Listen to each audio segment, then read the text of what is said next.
So finally, it's here. We've talked about it. It's been what 7-8 months since you talk about getting ready. The season ends, and you get ready for the draft, and then you have the OTAs, and you have who knows what you have.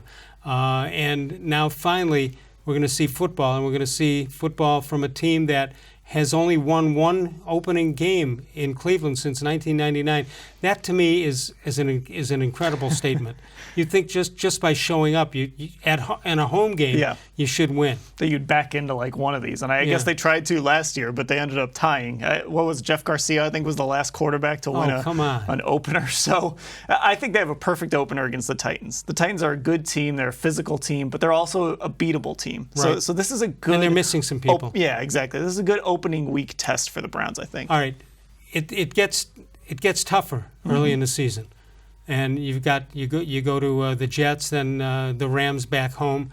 My concern is because on doing this show and doing 92.3 The Fan and anything else wherever I go, I have not heard any credible person say anything less than 8-8 or 9-7. That's the worst it is.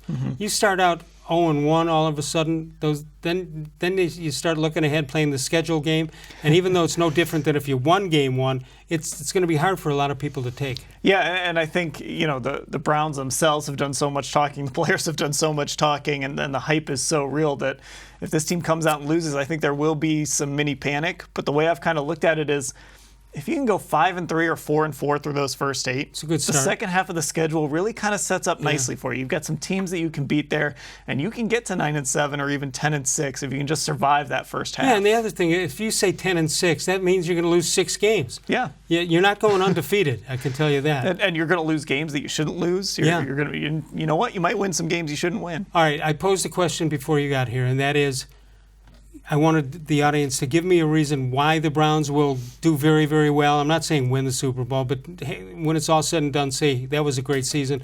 I want people to tell me why they would, in 3-4 months, if we can say, well, they had a great season because, or the opposite, they had a bad season or things went bad because. So I'll start with you. What needs to happen to make it be a happy season for everybody? They had a good season because they made the playoffs. Okay. I think that with the way that they've talked and kind of the expectations for this team, I think making the playoffs should probably be the baseline for this team. I suppose there's a scenario where they could go 10-6 and miss the playoffs like they did in 2007, but I think this team needs to make the playoffs to call this a successful year. Let me throw a little asterisk by here.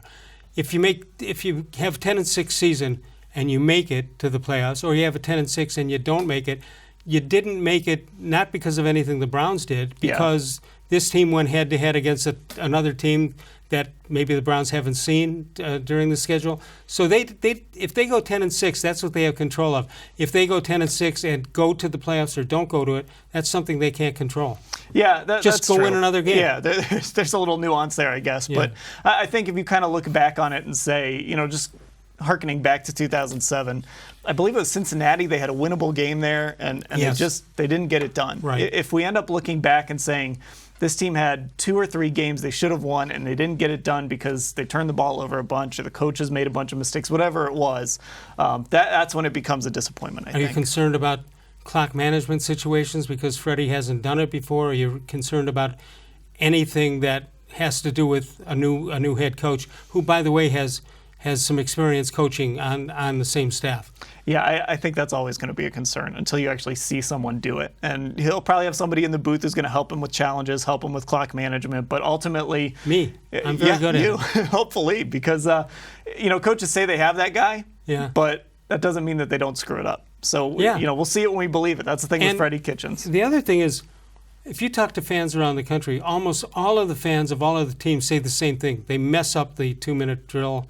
They clock management is terrible. That seems to be a united front throughout the NFL. I think that's one of those weird things where you're sitting and watching on TV, and you could say, well, you've got to call a timeout there. Yeah. It's so easy in real time to say this is what you're supposed to do. And there's probably some analytics or data or something that's saying why you're wrong. But I think that's why fans really kind of harp on that so much.